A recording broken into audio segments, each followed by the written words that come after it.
President Akufo-Addo is being urged by researchers at the Institute of Statistical, Social and Economic Research, ISSER, to deal with the challenges facing the office of the Special Prosecutor.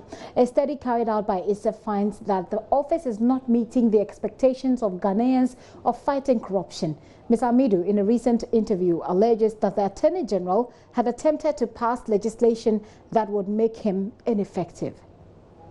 It was a war which led to us getting the LIs made, because I had a lot of confrontations with the Attorney General. LI being what? The legislative instrument. About the way they wanted to set up the office. They wanted to set up the office as a lame duck, which I resisted. And there are exchanges of letters which proves it. Eventually, I got LIs which I thought could let us work. And this was only in December last year. But in many respects, they've turned it into a lame duck office. It's not lame duck. So tell us what as far as I'm concerned, as I've told you, yes, within the short time, yes, that is when I got into that office, I have 8 people in the courts. Currently as we speak? Currently as we speak. And these are not, like you said earlier, you know, sometimes, let me be honest with you, there are people that think that you are there to prosecute people from the other side, not from the side of the government. These are people across board. I never will prosecute one side. When I was invited for vetting, yeah, I told the whole of Ghanaians, crime will be crime, right? And I left government in 2012 precisely because people wanted me to prosecute the opposition alone and would not deal with their own. And you don't do that? I don't do that. Crime is crime. I have a conscience. I can't sleep if I chose only one group and left the other.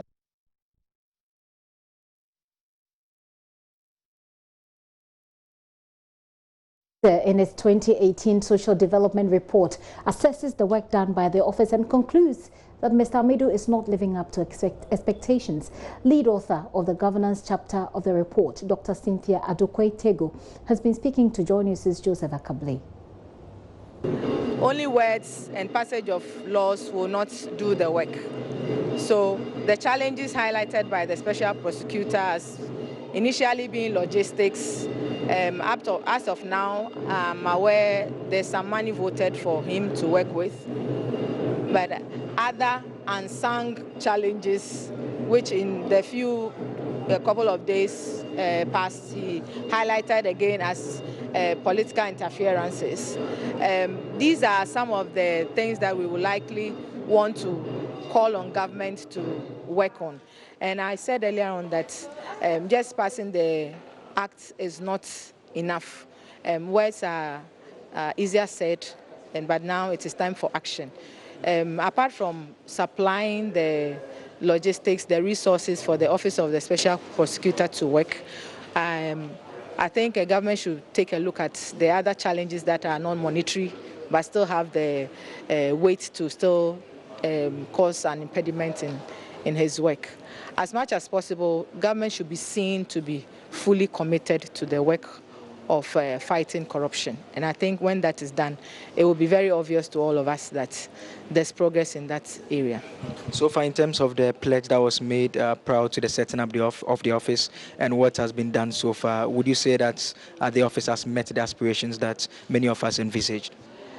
In terms of what Ghanaians envisage, certainly I think it is more of us wanting to see prosecution for all the many allegations that were bandied about.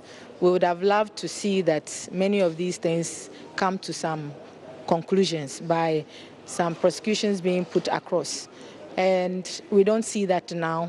But I think there's work being done by the Office of the Special Prosecutor.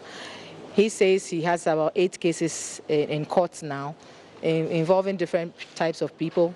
And we hope that it will not end there. But as he also highlighted, there are some challenges, not so much from the monetary and the logistics section, but more of the role of politicians interfering in it. So if that is to be worked on, then I think there is more need for commitment in that direction, where politicians will have to make room for the technocrats to work. Who should lead that charge to deal with a bit of political interference? And I'm asking that because over the past 2 days, we've heard him take on the Attorney General herself. That is an institution that is supposed to be working closely with, complaining about attempts to pass legislation that would have made him, in simple terms, a lame duck. Who should deal with this bit about political interference? I think the appointing authority is the president. So he has to show what is more important to him and give direction on that regard. You don't have to be friends to work. You just have to be professional at your work. So I guess the challenges that he's facing with the Attorney General is something that can be worked on. So they should see to it. If that's not done, the office will not meet its aspiration. It should do that all the same. I mean, there are different ways of getting results and getting some work done. You can still go over some of these things, get some work done, and minimize the challenges that you have. So I think maybe what we can also do is getting stakeholders involved, letting those who matter know what the real challenges are. And he may not necessarily be able to deal with all the issues, but somebody can, so that whoever fits that role can do that work.